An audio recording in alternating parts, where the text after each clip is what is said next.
welcome everybody to the first episode of the Balanced Culture Experience. And I just want to start off by saying welcome to the first official one. And I want to thanks for doing this. I really appreciate it, Franco.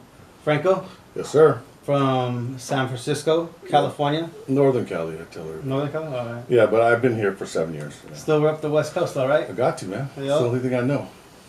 That's how it is. Yeah. This man is an amazing artist and muralist. Thank you. Has really dope work. And I want to talk about how I found you, actually. How did you find me? I think I did find... I want to say I found you off of...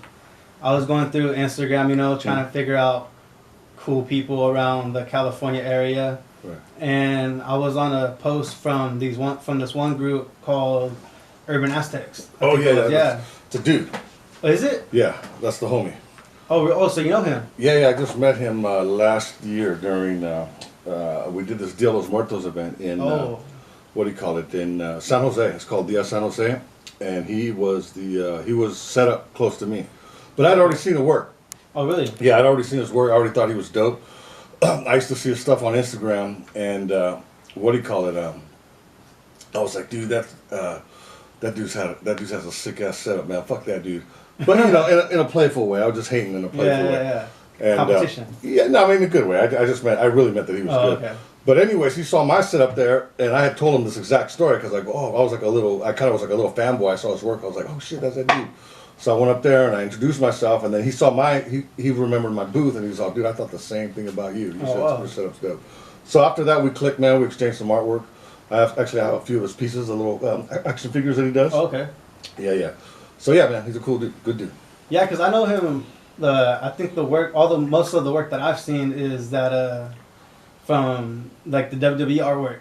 Right. So do you know if he has like a real contract with them or like? Man, I know. Like, how does he do that? I'm not sure, but I know that he does a lot of contracts with toy companies. Oh, okay. So like he'll make contracts with them, the way he explained it to me, and then it'll go out. They basically do all the work. Okay. I mean, he just does the designs, and then they split up the money. Oh, that's dope. Yeah. So how did you get started? Me, man, shoot, I've been drawing my whole life since I was a kid. I took a few classes here and there when I was a little kid because I'd won some award in kindergarten for like the zigzag, like the whole elementary, and I was in kindergarten. I had to draw this one thing. It's called the Zigzag Dragon. It was on a skateboard. I still remember. They had some Z's on his back, and they ended up having a show with all the best ones in the school, and I was the only kindergartner selected. So they went. I remember vaguely. They had a conversation with my mom, and she started putting me in a few classes, and I drew for a minute, and then my mother passed away when I was 10. And I didn't start drawing again till like I was 17 or 18, and I didn't realize that I stopped drawing all those years because it was my mom. It wasn't until later but I knew I could draw. I just didn't do it. And it wasn't until my senior year in high school that I started to take it pretty seriously. And then I was getting into comics. I was reading comic books and doing all that, and I wanted to draw I got re-inspired to draw by a lot of these comic book artists from the 90s, late 80s, early 90s, and then. I ended up taking a class at and I hung out a lot of graffiti artists too. Shout out to the Lores crew. We're some of the original founders out here, and they were the only other artists that were out there. So they were doing letters, more hip hop stuff. I was more the character, so I bust the character, and my homies would bust the, figures around there. So that's kind of where I learned how to that's when I first started painting, painting outdoors and on big walls, sort of like what I'm doing now with the murals. Okay. Except I don't use spray paint too much anymore. It's pretty much all hand painted by brush. You said character, so what does that term actually mean? Anything I wanted to draw. If I just want to draw some hot chick, and they make it into an O and lowers her face, or or I used to be into the Joker, so I used to do this little Joker figure, and they do stuff like that. So I just kind of bust portraits, funky portraits, And have the drip down style. Yeah, and then they would have all the letters kind of blocked around it. They'd find a way. I would just do my thing, and they would find a way to incorporate and make it look fresh. I feel it. So I was like the sort of the character guy. I wasn't into the letters too much, the letter styles and all. But I appreciate them. They're dope. So yeah. That's really dope, man. So you were you would say that you were kind of part of the original of graffiti artists or muralists? Yeah, fuck yeah, because there was no caps, and there was no you get in trouble too. It was there wasn't no legal walls, Okay. stuff like that back in those days, and you had to really put in the work, and then it wasn't as easy, man. You know what I mean? And we had to find it. There wasn't like other people that were really doing it, so it was hard. Like we had to be into the magazines and all that stuff, and find out what was the latest stuff, just to kind of get ideas about styles and all that. And just like I said with the caps, like we had to like rack caps from one kind of can to put on another kind of can to make it even kind of do the things that you can just buy a cap today. You know what I mean? Anywhere now. And in those days, so we were kind of pioneers in that. We were teaching each other. There was a bunch of us artists teaching each other the newest and the latest tricks that we were discovering along the way and sharing those things with each other. So we really grew as artists, as a crew back in those days, which was dope. And you can see the results today. They're still doing their thing, the homies, and they're getting down. Oh yeah. So you guys would just find a place or find like? I lived by a train yard out in Empire, California. So I lived out by Modesto, outside of Modesto. So my town was Empire, which was right outside of Modesto, literally across the tracks. Okay. So there was a train yard there. So we lived, and we were always in those trains anyways. They'd park them out there. We'd open them up and jump from one to another and take whatever little junk they had in there sometimes. And then we're like, shoot, man, we're spray painting. We've been kicking it over there anyways. Yeah. So then we started spray painting on the trains. There were some walls out there. There was like under the bridges out there. There was Lions Bridge. There's a few areas that were, but mostly it was in my hood and Empire because we had all the trains. And it was cool, man, because you could see them out later. You know what I mean? A month later. Yeah. We did that, or whatever. Just move across town or whatever. Yeah. You're like, oh, that's my shit. Yeah, Right yeah, there. yeah. So that was fun, man. And just the idea of seeing your name or whatever, just traveling across the country, was always a crazy idea. So definitely, man, we were. It wasn't like super cool and hip like it is today either. Like everybody's doing it. Everybody wants to do it now, right? And everybody can do their little get down. But in those days, it was only a few of us, man. It was a handful of people that were out there doing it, and people didn't understand what we were doing. But and myself, I'm not the inventor of this stuff, but I definitely had a part, and I influenced a lot of artists, just like I was influenced by a lot of those guys. And but for sure, I wasn't a straight, I don't call myself a straight b-boy graffiti artist or nothing like that, but I was part of the whole. I was just an artist. I mean, and I was just part of that whole. I was there in the beginning, man. So yeah. So you were part of that big culture that just boomed out, right? Well, it started to really boom later. But we were the ones that got those other kids to start to boom. So like what years were this? I have to say the late 80s, man, because late early 90s, man. You know what I mean? Yeah, man, I was like a sophomore when I started kind of writing and stuff like that a little bit. Freshman, that was a long time. So now I'm gonna age myself, but that was shit, man. That was like in '86, man, '85. Wow. You know what I mean? So it was a long time ago. A lot of these badass graffiti artists, they're hella bad, got big old names. I laugh at them sometimes because I'm like, bro, I've been spray painting longer than you have. You know what I mean? But just to mess with them. You know what I mean? Because it's just this is something we did, and it was right. I mean, it was only 10 years maybe removed from like what was happening in New York at the time. Because I think it happened like in the mid '70s. I want to say when hip hop over the graffiti was really big over there. So I mean, for the '80s in California, that's all the way across the West Coast, and there wasn't a lot of. It's not like today with the internet. You can just go Google shit. I mean, you were lucky. That was around back then. There was a couple little shows on TV where you might catch a little hint of some graph. I think it was like Welcome Back Carter and a couple movies like that, TV shows like that. But it wasn't a whole lot. So we kind of had to figure it out on our own. What it was about. It was fun. Good days. Good times. Oh, so like, have you seen that Netflix documentary, La Originals? Which was that one? Which was about that one? Mr. Cartoon? Oh yeah, I watched about half of it. Yeah. Yeah. That shit was dope too. Yeah. It's almost man. It's funny because it's almost like there's a lot of parallels in my story and history because we're about the same age. Oh, okay. But here's the thing, man. LA has like there's a fine-tuned machine out there to get that stuff out there. Out here in Northern California, our stories don't get known and don't get as big or put on TV or whatever like they do because it's all around them, right? The media, the channels, Right. It's a big. But I think more and more with podcasts, like you guys are doing here, like I do myself, we're getting out there, man. We're getting those stories out there. But there's a lot of parallels. Except I wasn't a straight cholo, all tatted. I wasn't following it that clear cut. But I was a Mexican American, going through a lot of the same, almost exact parallels that he did. I even tattooed for a while, but that's where he really shined and did his thing. There's a lot of celebrities out there too, man. You know what I mean? Yeah. Like I get my share of celebrity portraits and stuff that I've done, but when you're down there, they're just everywhere, man. So you can just really get in. Right away you can fall into some cool, whether it's hanging out with Cypress Hill or whatever it is. So yeah, it's a different culture out there for sure. You know, it's the same, but more, I guess, more out there. I want to say there's a lot more. I feel like Chicanos, Mexican Americans, that really know what they're doing. They're intelligent out there and really know how to make things happen. More so, and not that they're not here either in Northern California, but I feel like there's more down there for sure. You know, for sure. Yeah.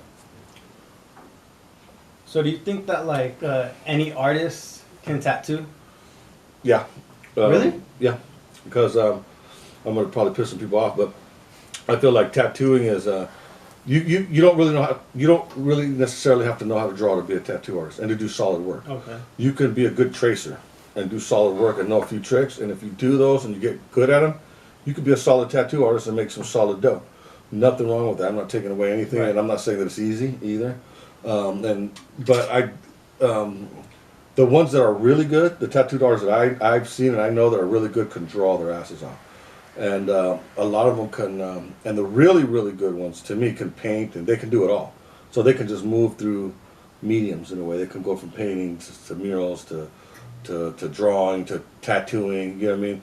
Those are the ones that are, to me, that are doing really good work. But I don't feel like you necessarily need a whole lot of talent to be a tattoo. But that's anything. You know, you can figure out a way to do pretty much anything. But if you really want to shine and stand above the pack, then it does help to have some talent behind you. That's some skills, you know, to learning, you know, always learning. So definitely. Do you think that like a lot of artists are born to be creative in that kind of way? I think there are some. Or do you think you can learn how to be a great artist by going to classes? And I stuff think like that? I think that's what you just said. There's I think that's a fact. It's like going to the gym, man. Right. Anybody can go to the. It's X amount of time, man. You go in and put in hours at the gym, you're gonna see results, right? You're gonna same thing with art studios and art classes and art lessons. You put in X amount of time, you're gonna see X amount of results. So, but then this is where talent steps in. Not everybody say like as tall as say, and has the genes say that Arnold Schwarzenegger had, right? That's talent, right? Yeah. In the but you can still be a small person or short person or and still see results, right? You can still get really good and make a difference, right? I mean, even someone like, let's just say, Sylvester Stallone, who's real known to be fairly short for Hollywood and being buffed out. I mean, he's, you know, there's results. So I feel like that's the same way because I've known artists who are extremely talented, who've had talent, you know, oozing out of their butts, you know, and but I've surpassed a lot of them because I applied myself. Not that to say I didn't have any talent, but I wasn't nearly as talented as these other people. Oh wow! So I definitely yeah, I feel like you can if you got the passion, you're gonna get good. And if you have, and you gotta be smart too. You can't just be applying yourself in a silly way. You really have to apply yourself in an intelligent way. I think you can you know, sky's the limit. That's the way I look at it. It might not be as easy, but sky's the limit. Do you think that, like how you said, it's kind of easier, like you kind of hinted at, it's a little easier for someone in LA or down south to get more notoriety, like more quicker, or New York easier. or whatever? Yeah, Yeah. any of these big cities designed to do this kind of thing. You know? Yeah, Right. It's proximity, man. Like it's good to be close to things, right? Yeah. If you're close to, you hear this all the time in business, right? Location. Yep. So it goes the same thing with artists. You know, if like let's just say Leonardo da Vinci, you know, he was in the Renaissance. I mean, he was in Italy during the high Renaissance. He could have been born in the Americans, you know. He could have been an Aztec, let's just say, and he could have been a great architect or something like that. But you would have never heard of him. He would have never developed the same way. He could have been I'm sure there was other geniuses there, but he was born at the right place, at the right time, around a lot of great artists and a lot of great people who were patronizing these artists, Right. paying them, and they were developing artists out there. So. So definitely, man, you know, it helps being in that place to be at the right place and at the right time, for sure. So yeah, proximity to certain things definitely helps. You know, I mean, just even you getting this equipment. Let's just say you were born in Guatemala or Ecuador, real poor, you know what I mean, and you couldn't even find these microphones out there. You know what I mean? So definitely. You're not gonna see a lot of podcasters coming out of that simply for that reason. You might have people who want it. You might have the ability and the raw talent and all that, but it's not going to happen really. Let's be real. If there's not a lot of it being, if there's not like a culture over there for that stuff to grow either. right. It makes it hard, and it's just the way it is. It's always been that way. Yeah. You know? there's always going to be like those little things that you have to go through. Yeah. Like, yeah, that are just aren't there, you know? Yeah, exactly. Some things just aren't for you. But I definitely believe that you can make things happen, man. We can make, if we really want. And I'm not going to say that's easy by any means, nothing is. But I do believe that if people really want to get things moving, and they can make it happen. You know, as long as they get the right mentality, you know, locked in somehow. And that's harder, easier said than done too. Yeah. So you said, you kind of said that right there, right? That little last part. With everything that we have going on in the world, I don't know if you kind of want to touch on that. Sure. But I mean, like the term white privilege, like do you think that kind of exists? Because I'm kind of on the fence, and I'm kind of neutral on that subject because of the fact of, like how you said, like if you want it, you can make it happen, right? Yeah, but let's just think through that. I mean, I'm not blaming it on race or anything. Let's just think about the economics, and let's go back to if you grew up in an affluent white neighborhood, right? You're gonna do that. You're right there. That's white privilege, right? Right. Now you can be a black person in that. Say you're the one black kid or the one brown kid or whatever in a school like that. You're gonna benefit probably more than being a little brown kid on that other school where there's not so much money, there's not so much advantages, right? There's more policing, right, over there because people are poor or whatever. And they're also messing with kids out there more, so more kids are getting in trouble, and you're just creating a whole system of kind of, you know, of actually a hierarchy you're creating, right? That these people are have more rights and more privileges and opportunities than you would have, you know, growing up in some other neighborhood. And it might not be because of the color you are; it could just be, but it just happens that in this country most of the time those countries are. I mean, those communities are either, you know, brown or black. Right. So for me, yes, sir. I think and just in jobs, man, you get hired. I mean, people get hired in work. You get how many people, you know, just get hired because they know you today especially. You almost have to know somebody to get hired somewhere. Right. I think just about every job I've had in my life, I knew someone before I got hired there. Right. It's almost like they go check this place out. I'll talk to the boss, see what we can do, and white people know white people. You know, black people know black people. And sometimes I feel like those other people that they might not know, might be their cousin's best friend, whatever, another white kid, they hire them. But it's not necessarily because they're trying to practice racism, I think sometimes, or white supremacy, but they're in a better position, so they can hire these people, and they happen to be white, so they end up getting more jobs, more experience, and more chances to become successful in leadership roles, and they hire other white people, because that's who they know. Yeah. And so it's not always racist, but there's definitely some privilege in that and who you know. Yeah. Right? So, I believe that I think we should call it something else besides white privilege, but I definitely think it, for me, I thought about it. I hate saying it because I have a lot of white people who I love out there. But I feel like there are advantages for being white than there are for being in this country than other colors. But not always, not every single time, not every single place. Right. But I think in general, it's definitely out there, and it's happening most of the time on a subconscious level. Like people don't even realize that it's happening. It's just the way things are. That doesn't mean we can't fix it. We shouldn't be looking at it, and that we shouldn't. It's not okay it's okay for us to look at, examine, and judge and see how we can correct that. But I'm not trying to call anybody out by saying that either. So yeah. And I kind of like how you said, right there, you said white people know white people. Yeah. Black people know black people. Yeah. Because that's who you're comfortable with, right? Yeah, that's who you feel comfortable with, safe with, and that's who you hang out with. Yeah. Right. Looks like we're all brown for the most part. What are you? Brown. Brown. I mean, you Mexican? Yeah, Mexican. Okay. You guys all Mexican? Yeah. We're all in different shades, but I mean, we're all different shades of Mexicans in here, right here for sure, right? But we pretty much we feel like we're in the same place mentally somehow for some reason because it just has that comfortability factor. Yeah, exactly, and it just happens. You know what I mean? But I still believe that we need to be more aware of it and kind of open up doors, man, for more people, of any color. But I still believe you should be giving it to. Jobs should be going to the people who best deserve the job, not because of what color they are or gender or whatever. But there is that, or gender. But there is that, there still is that, like we said, like who do you know and what kind of doors, because of what doors are out there open for you, what opportunities you have. There's just less of them, and I feel like we just need to I don't know. I feel like if it doesn't get better, if they're not realizing that, I think as minorities, we just need to kind of we need to be aware of that and fix it within our own selves before we start complaining about other people, right? We should be hiring other brown people too Right. when we get in other places, and not sell out the first opportunity that we get, or feel like we have to be super white people Yeah. when we're working around other white people. Yeah. Yeah. All right, welcome back. The camera just cut off. Yes, sir. Where were we at? Let's talk about. Let's kind of go back to like the Mr. Cartoon Oh, yeah. documentary and stuff like that. All right. So you're saying that like you came around the same time that he did, like you Yeah, I started? think we're the same age. Yeah, pretty much. I mean, I was born in '72. Damn, I'm old. But yeah, I mean, I want to say he might be a little bit older. No, probably the same age. He might be a little older.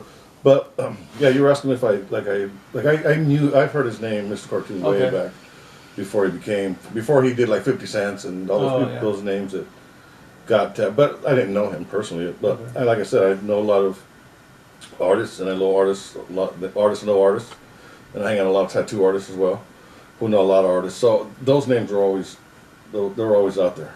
You know what I mean? So those guys were famous, you know, for a long time. At least in my, from my perspective, they've always been. Those were the dudes. But now the world knows, right? You put that on Netflix, Yeah. and the world knows, right? Yeah. Yeah, it was a great story. Yeah, man, for sure. Getting to hang out with like Cypress Hill and all that, Yeah. dope, you know. So Yeah, Cypher B-Real is one of my favorite like all time like I was just telling somebody that. rappers. Chicano like I was just telling somebody that I think he's one of the most successful Latino dudes out there. Period. He, I mean, he was in Prophets of Rage. I mean, he's in Prophets of Rage, so they're still relevant. right. If they go on tour with somebody as Cypress Hill, Yeah. they'll sell out arenas, not just like a little rooms. They'll still sell out arenas. And then so they're still relevant. You know what I mean? He's got his podcast. Yeah. I think he changed the format now, right? Yeah. He's not doing the smoke pods, right? I Well, the he video. does that, but he does also like a studio version too. He doesn't really. Okay, so he's got two Yeah, podcasts. he does the studio version a little He's bit got the cannabis dispensaries all over everywhere. more. Right. I mean, dude's super successful. Yeah. He used to bang Carmen Electra. I mean, no, but you know what I'm saying. I feel like he's super, and I think they're the first group to have Latino group to be in the Walk of Rock and Fame. Roll Hall of Fame, right? Yeah. The Rock and Roll Hall of Fame. So he's had a super successful run, man, and he's still relevant, man. So and you know he speaks intelligent, you know, for a stoner dude and all that. You know what I mean? He's still, you know, he's cool. So I look up to that dude. And he did I it think all he's dope. for I like think the he's dope. Chicano Shout culture. out. Never met him either. Well, I know. I want to meet him one day. Yeah, who knows? Hopefully Man? at a dispensary. Well, yeah, there you go. Man, get to smoke with him. Like Yeah, bucket list right one of there, those huh? things to say. Him, Snoop Dogg, and Cheech and Chong Yep. are the guys I probably would want to get high with if I was getting high. Yeah, That'd all be for cool. the Chicano culture. Right, for sure. And I seen on your Instagram, did you you really went to Mexico and you really went to the museums there? Oh yeah, I go there a lot. I try to go like once a year. Oh wow. And I just do like these cultural pilgrimages because you know I'm definitely my point of view as an American kid growing up brown in America, right? Right. But I was speak English. I was what do you call it, bilingual. But I want to go back. It's like going back to the motherland, man, to the roots, you know. Yeah. And I try to grab from the culture as much as I can without just taking it. But even though it's my birthright, I feel in many ways. But I try to give it a homage to it, man, and I try to get people attention to what's going on. Because to me, the artwork out there, to Mexico City especially, that's where I like to go. Oaxaca's awesome too for the art is amazing, and there's still young artists and there's still artists right now who are relevant, doing some badass things over there. Dope. I get really inspired by them, but there's a lot of muralists out there in Mexico City and in Oaxaca that are just doing incredible things, and I feel like they don't get enough attention because it's just Mexico. We're so Eurocentric. I remember the art history books that we read into. They'd always just put a little tiny section about the Mexicans, right? Yeah. There wouldn't be a chapter on it, you know, like I felt like it needed. And it's like, and people I think are afraid of Mexico, you know, but Mexico City is completely different. It's very like, it's almost like having Europe in Mexico, you know what I mean? Because the culture, it's a different place, very metropolitan. I mean, there's people from all over the world there. It's very city, urban, but old. It's like, it's weird because it's like, you see like pre-Columbian artwork right next to like some Spanish work, like architecture, right next to some modern, architecture, all, you know, from one block to the next, So you get this hybrid of a bunch of different cultures out there. So I like to, and especially that's what it is. I mean, even being a Mexican American, just saying that artist is a hybrid kind of. It's a union of two things, and I feel like Mexico really kind of represents that out there as well. And so, anyway, so yeah, I try to get inspired, give it homage, get people to look at the artwork that there because there's so much beautiful artwork there. I mean, a lot of people say go to New York, right? But Yeah. I think the only other place that has, besides New York in the Americas, that's really, I mean, Chicago, New York, I mean, is Mexico City, man. It's got an incredible array of muralists who are doing monumental works, man, and figurative, and it's dope, man. And they're embracing the new and while never letting go of the past either over there, which I think is a beautiful thing. So yeah, man, I go out there to get inspired, man, and get good culture, man. Go back to the motherland and have some of the mother's milk, when I need to. When I'm going off the beaten path, I can go out and figure out, what it's about for me. You know what I mean? Yeah, spiritual awakening that you just need to kick you back up, right? So motherland, man, and yeah, okay, thank you. Yeah, 5 minutes. 5 more minutes? I think so. That's it. Okay. That's short, huh? Yeah, because we already did like 30 minutes. Oh, okay. They go by quick though. Yeah. All right, so we're still rolling though, right? Yeah. All right. All right, so I want to touch on this one topic though. Why do you think a lot of Mexican Americans or people or Mexicans that came here from Mexico, why do you think a lot of them don't really know much about their heritage and about their own history? You mean the immigrants or the kids who were born here? Both. Because a lot of them don't really Okay. know about the history. I'm gonna just be real with you. Do you think that? Not necessarily, but no. I mean, there probably isn't, but I'm sure there's families who aren't. Yeah. Right?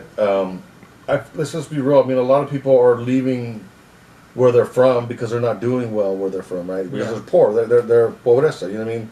They're looking for something new. They're looking for their hope. They're being hopeful. They want something better in life. If it was all good for you over there, you're going to be living just because it's all good, right? You're going to have access to education, better food, whatever, better quality of life, and you're going to know more things. You're going to be a little more educated, right? You're going to know a little bit more about your history. And I think maybe that's part of it, that some of us are ignorant when we come out here. Right. But hardworking. I'm not trying to say that but maybe that's a part of it. But I know there's also Latino family immigrants. My wife, for example, who are like all about education as soon as they get here. You know what I mean? Go to school, get your education, and they're very, especially in other countries in Latin America. I want to say they understand politics more than say the Mexican American. I mean the Mexican. They're more through a Latin American point of view. I think they see it more because they've went through wars and things like that, and so they're kind of like more aware of what's going on globally. I want to say.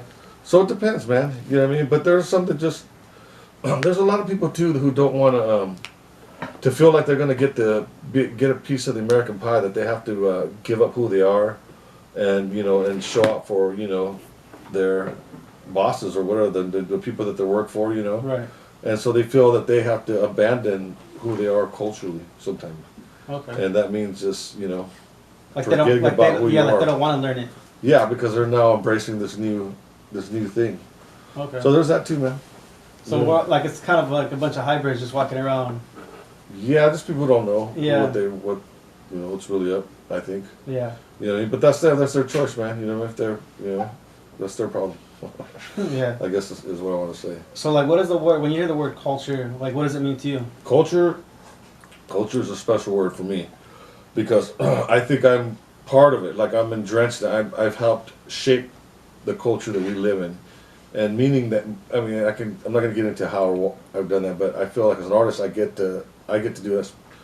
I get to have a kind of a say in what happened in shaping the culture, Right. but it doesn't belong to me. So even the things I've helped shape, it's not just been me, but another 100 artists that are like me who think the same. Some of my peers, and we kind of influence the way the films are coming out, or what kind of movies are being made, or what kind of stories are being told, And I've seen my work directly influenced. I've seen a lot of the work that my peers have done that actually are used. Like literally, it looks like they're stolen right out of their paintings, And I think that's awesome. So that's what I mean by sharing. It's also something that we can share and exchange. Right.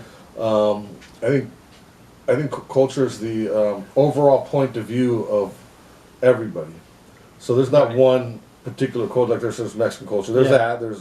There's Asian culture. There's different, right? There's African. There's every kind of culture. Yeah. But I feel when I think of culture, I think of it all as one. Like even intellectual Yeah. culture, even stupid culture. It's just to me, it's all the knowledge and information that's out there that Right. It's like a plant, right? That's why you feed it good. The soil that's in those are the culture, right? It's like the stuff that the bacteria, whatever, that feeds this plant and helps it grow. I feel that's what culture does to us in our minds, right? Our reality, in a way. Not the physical reality, like just the natural, nature, everyday humdrum of things, but like the information out there, the consciousness that's out there Yeah. that we know, that's also in books as well. You know what I mean? Like let's for instance, like everything about them, not just the Mona.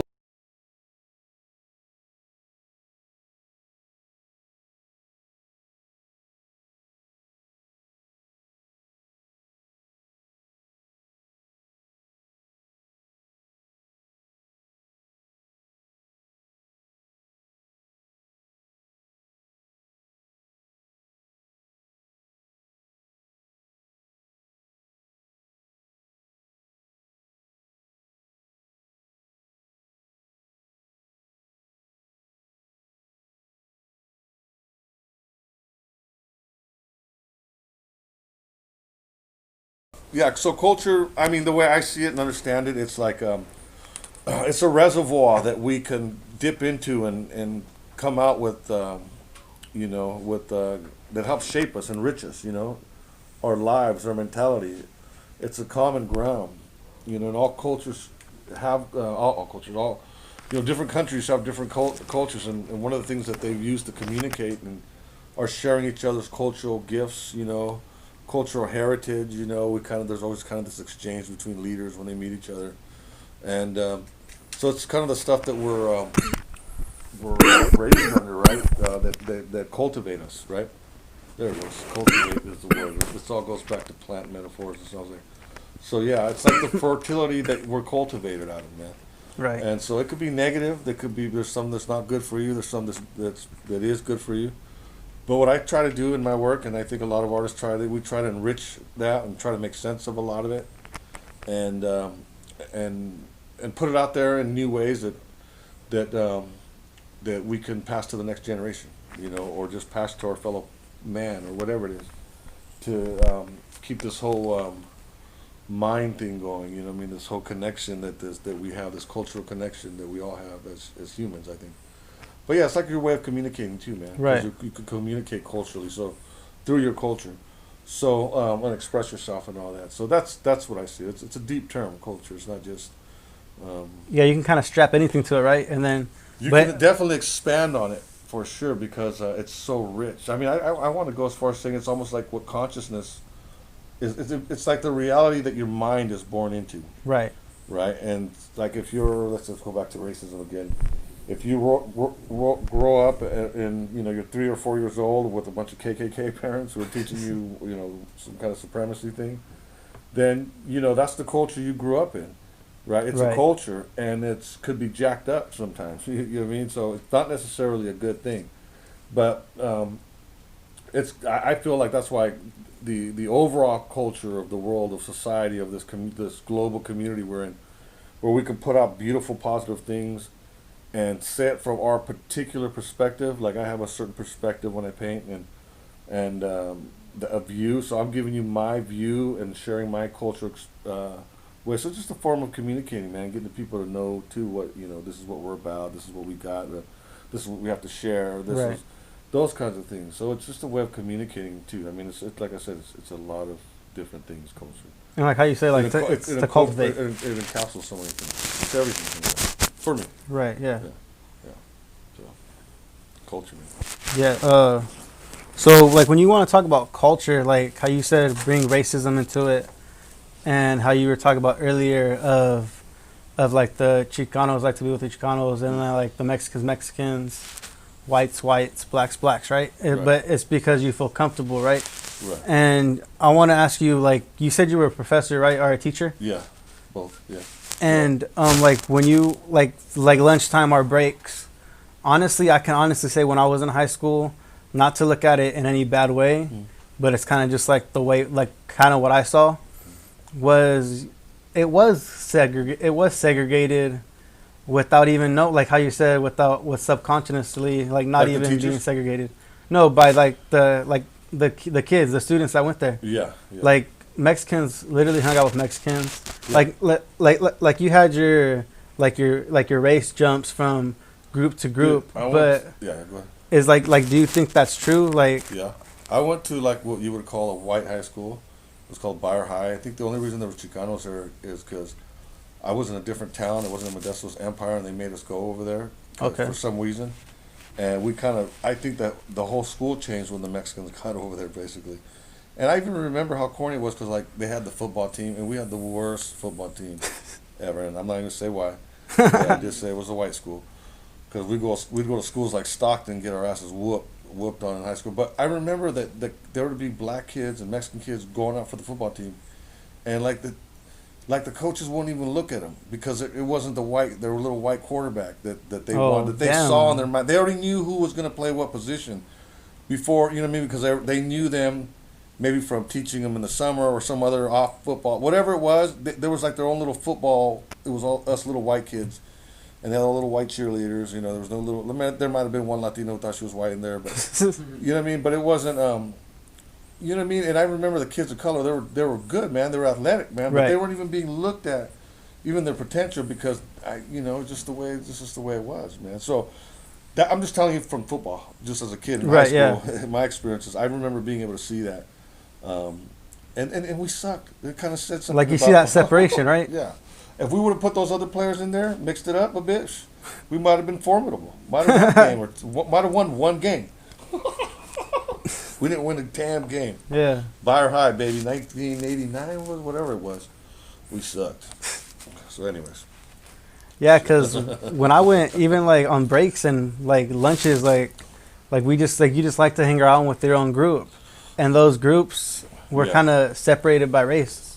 oh yeah, for sure. And I don't know if, but I hung out with white kids who grew up in my neighborhood. Oh, okay. So we went to the same high school, but we knew each other. You know, we Yeah. went to the same school, went to the same Cub Scouts or whatever together. So it wasn't, but we still hung out with more other brown because we're coming from the same place.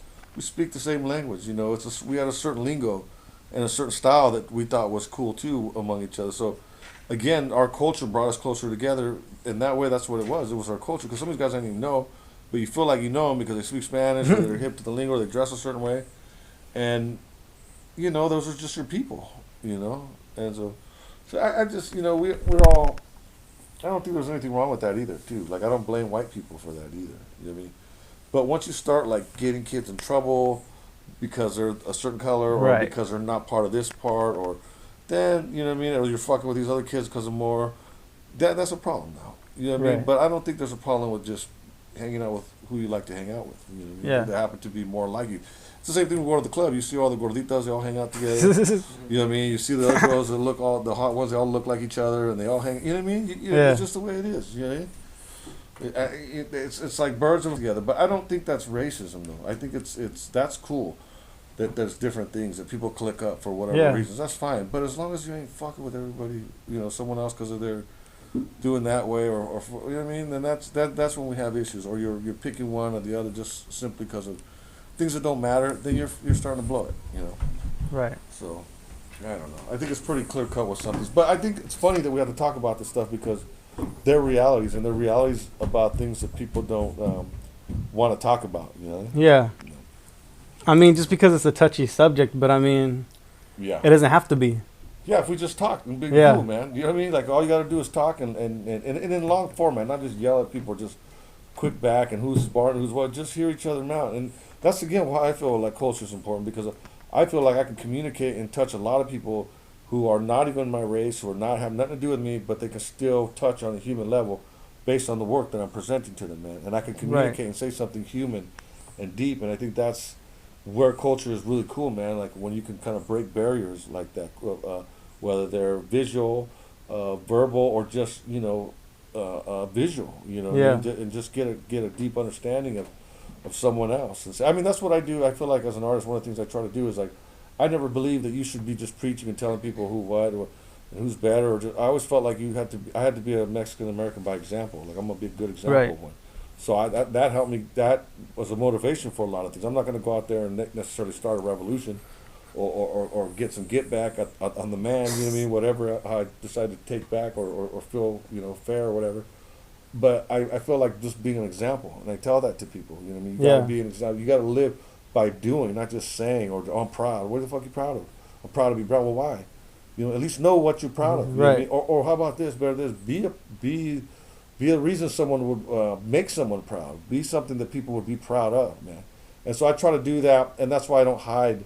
I've never tried to be bashful about my Mexican Americanness or the Mexican part of me or my native or my Indian, whatever you want to call my brown, because I feel like if once you get to see it, you're gonna love it. It's a beautiful thing, man. Yeah. I love being what I am and the color I am, and I feel like through expressing myself through my artwork, through example, through making things, taking action, I'm actually making a statement saying, hey, here I am, man. Look at this thing, man. And look at, hey, isn't it something that we can all communicate and understand on the same level as a beautiful, positive thing, you know what I mean? Or just a way to connect, and communicate, or a starting place, at least.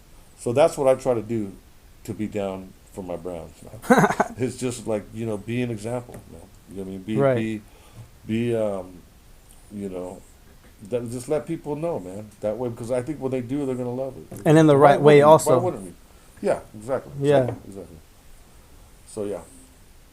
Like not in a hateful way or kind of just like when white people have express fucking it. tacos for the first time, man. They're like, wow. You know what I mean? It's the same kind of thing. It's like a cultural communication right there. Look at your artwork. Oh wow, there's something nice, beautiful here. Why don't we stop judging these people or fucking with these people just because of, because they look a certain way, or eat certain fucking, I don't know, whatever it is. They want to make it legal at the time, like drive lowriders, whatever it is. Are you into lowriders? Yeah, but I mean, I'm not a lowrider dude. I've never had a lowrider, but I have a lot of homies that have, and I hung out with a lot of homies, and I've done a lot of lowrider bands. I've been on the cover of Lowrider magazine, so I'm very. Oh, really? Yeah, back in November of somewhere, a long time ago. No, they don't make them anymore. Lowrider Arte. That's dope. Yeah. And I got an issue. I'll just take a picture of it that way because yeah. Show it or whatever. And so I'm very part of the lowrider culture. I've done like pinup girls, the same girls that do the models. I've done paintings of them. So that's very part of my lexicon. As a matter of fact, I use a lot of when I talk about being Mexican American, I use the lowrider example a lot because a lowrider is not Mexican. It's not from Mexico, and it's definitely not. Let's just not typical American culture, but it's Mexican American, right? It's very, but they say it's not American, but it is, right? Because it's American as apple pie, because it was created in America, and we live in a car culture, man. Especially in California, that's what started our cruising and. Even the base, like with Too Short, like the systems and cruising. We have this cruising culture out here. We've always had it since the '50s. Since there was movies about it. Was that movie with George Lucas, Graffiti Nights? I was in Modesto too. So there's this whole culture of cars and cruising, and so yeah, definitely I bring it in. But what I talk about, it's like my artwork. It's not Mexican. It's not quote unquote American, but it is American because. It was invented and created here, just like I was. Like I was born from here. I was born here. I wasn't born anywhere else. So, same thing with lowrider. It's an American thing. It comes out of here, right? And that's what I try to. I use that as a metaphor to connect when I talk about my artwork and just Chicano culture in general. That's a beautiful metaphor. So, yeah. Yeah, and we even seen racism back in the movie Selena. I mean, I'm pretty sure you've seen that movie, right? Yeah, of course. And then when we have Edward James Olmos on, when as he's driving the bus, he actually tells his daughter and his kids, "You have to be twice as good as everybody. We got to be talk better than English than the white people and better Spanish than the Mexicans. Yeah, we're never gonna be happy with it." I love that quote. That's something like that. I know I chopped it up in there, but yeah, I love that, man, because it's very true, man. Right. We have to be better. And that's why I tell people that got enemies or when you face racism sometimes, man, instead of just stepping down a level and just smacking them like you should, like they deserve, that would be the easy way, right? Just outclass them, man. You know what I mean? Just like, yeah. Well, but you can't outclass somebody if you ain't got no class, right? Yeah. So that's what I mean, man. Develop yourself. Be a kind of person that people would be proud of, you know. And when haters like that, or just people that are just there's something wrong with those people. They're sick. Right. You don't lower down to their level because it's real easy to go there. I'm guilty of it too. But if you can just outclass them, man, that's the way to do it, man. Because you should any person that's going to behave that certain way and doesn't deserve your hatred even or that or that. Right. Just shine them off. Shine them out, what they say, whatever. Shine Yeah. them off. So, yeah, that's what Yeah, I mean, like how captivating is the phrase like we gotta prove to the Mexicans that we're Mexican, and we Yeah. gotta prove to the Americans, that we're American. yeah, that we're American enough. Yeah. Welcome to the world of the Chicano, man. That's it right there. That's all how it is distilled. That's one of the things you got to think about. You call yourself one. Right. And it's true. I mean, because you know, this is America too. If you want to act white, think you're white, or I shouldn't say white. If you want to just act and forget about your heritage, that's fine too. Right. But that's your. I feel sorry for people like that because you're cutting out your roots for one, Yep. which is already a bad idea, and you're just missing out on a beautiful culture, man. You know what I mean? If I had to die, start all over again, I want to be Mexican. So I mean, it would. I just love the culture. I love our music. I love our foods and all that stuff. You know what I mean? Right. And so I you know. I feel sorry for people who don't want that part Yeah. of their lives anymore. You know, it's sad.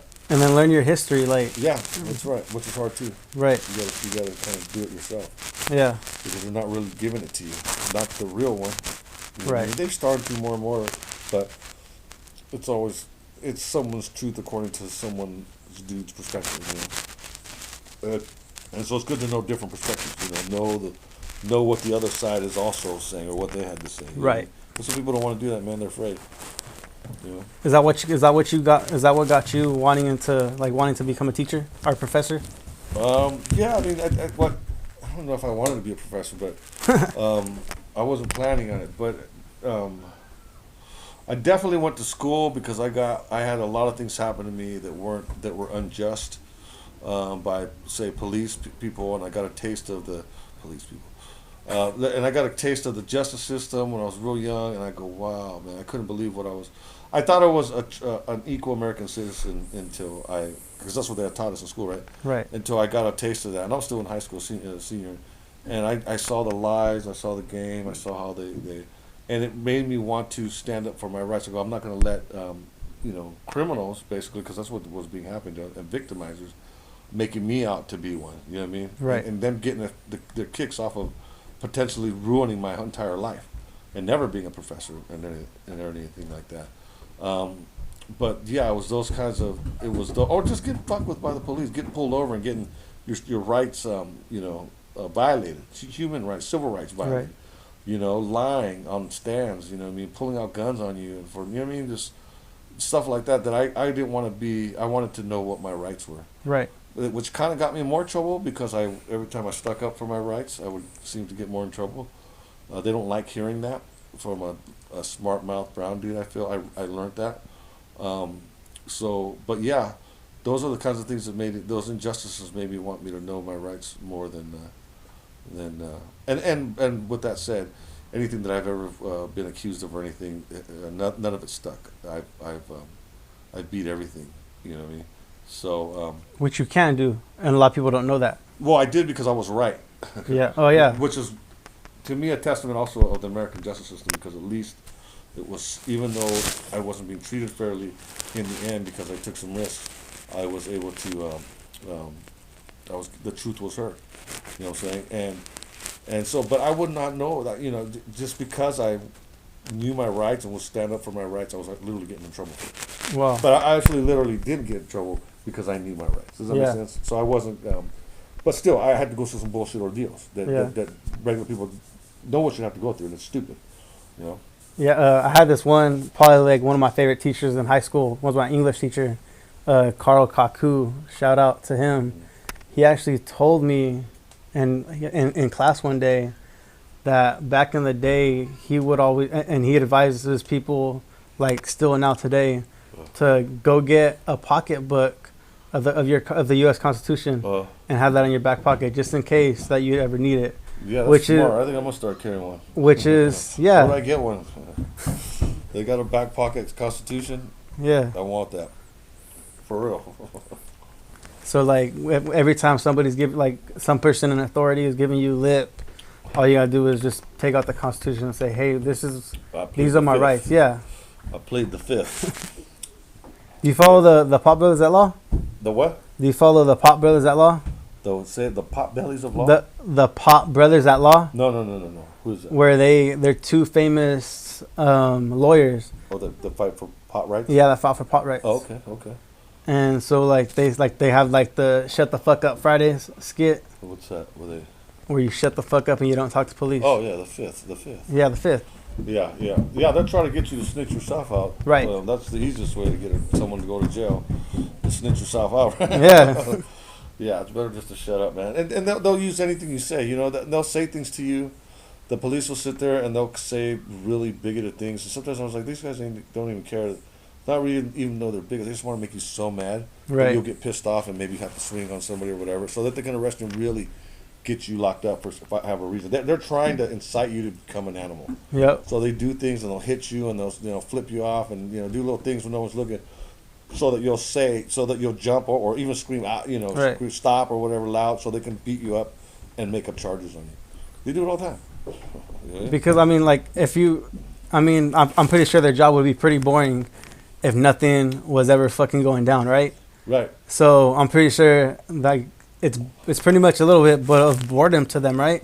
Yeah. That they're just like, hey, like I guess maybe one cop just figured out one day, hey, like my job's pretty boring, so I'm gonna make it exciting, and I'm gonna go try to agitate and that's what they do too, poke people's buttons. Dude, it's like I was a little kid. I hung out with little gangsters and we were little thugs. We used to just it was exciting to get in a gang fight. After you were done, you'd rumble and you'd go tell all your friends. There was a certain high that you got. My God, I did this and I did that, and there was a certain high you'd tell the story after. I was there. I was a kid. I remember all that. And the cops are exactly like that. They go back into their offices and they sit down in their lockers or whatever, and oh yeah, he shot at me, and what's his name?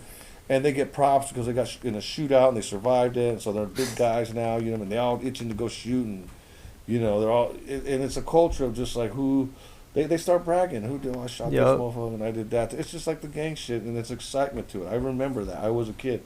We didn't shoot anybody, at least I didn't. I wasn't part of any of that kind of shit, but when we were fighting and stuff like that, I remember that there was a high in going back and telling all the things you do, and then you got to walk around with your chest sticking up because you fought, and it's all, what I mean? It's the same kind of shit. I get it. It's just another game. You know what I mean? Yep. They got a license to do. And I'm not saying that there's not good or bad cops in this shit, because I know there's a lot of good cops out there.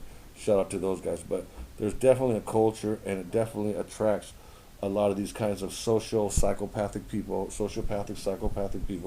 and a lot of dudes that got their asses kicked when they were young.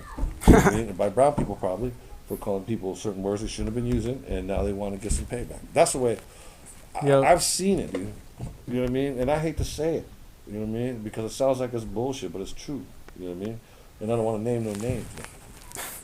But yes. Yeah, that's how you said. The truth hurts, Yeah, but you gotta, I like what's happening now with all the calling out that they're doing, man, because I've been saying this stuff, man, I feel a certain kind of way for a lot of reasons, but I'm not anti-police. I want to make that very clear, but I do believe that we shouldn't be giving cops all these jobs. They're making cops, figure out problems, solve problems that need different types of solving. Like there should be cops in schools. There should be more counselors. Yeah. Right. There should be cops that dealing with the homeless problem. Having to arrest them and having to deal with druggy people, man, and needles and all that shit. They shouldn't have the cops have to deal with that. Because there should be programs, and I think this cop money needs to be spread out and given to these programs to allot all that money, bring some of that down, and there's going to be less problems. And I think they need to train them better.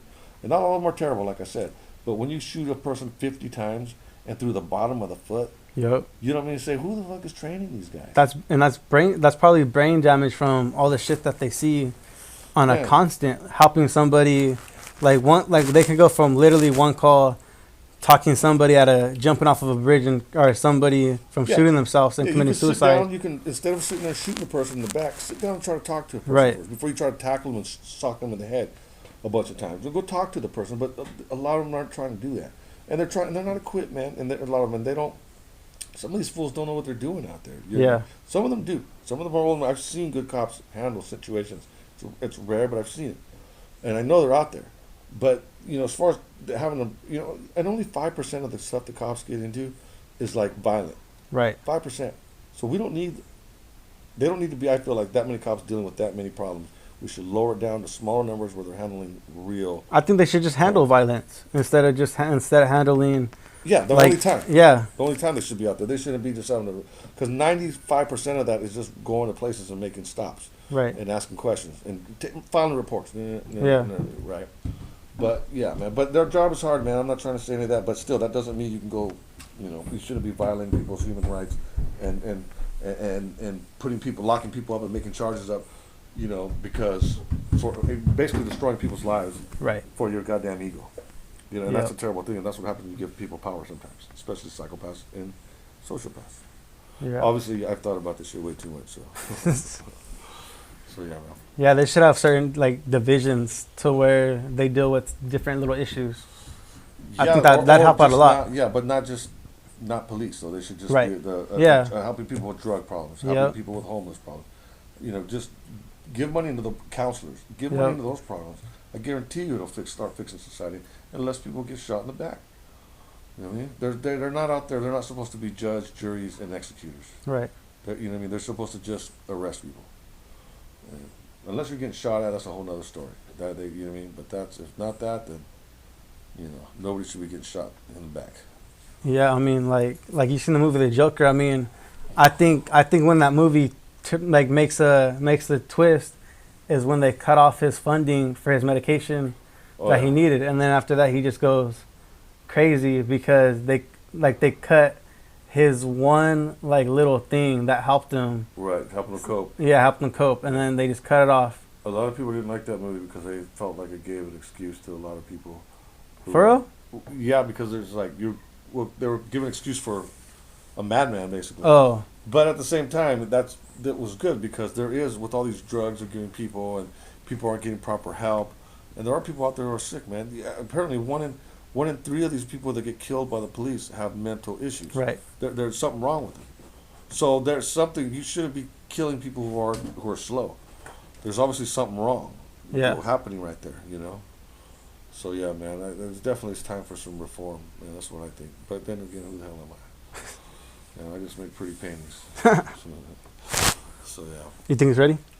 The camera? Yeah. Yeah. You think we could film one last spot with the painting right here?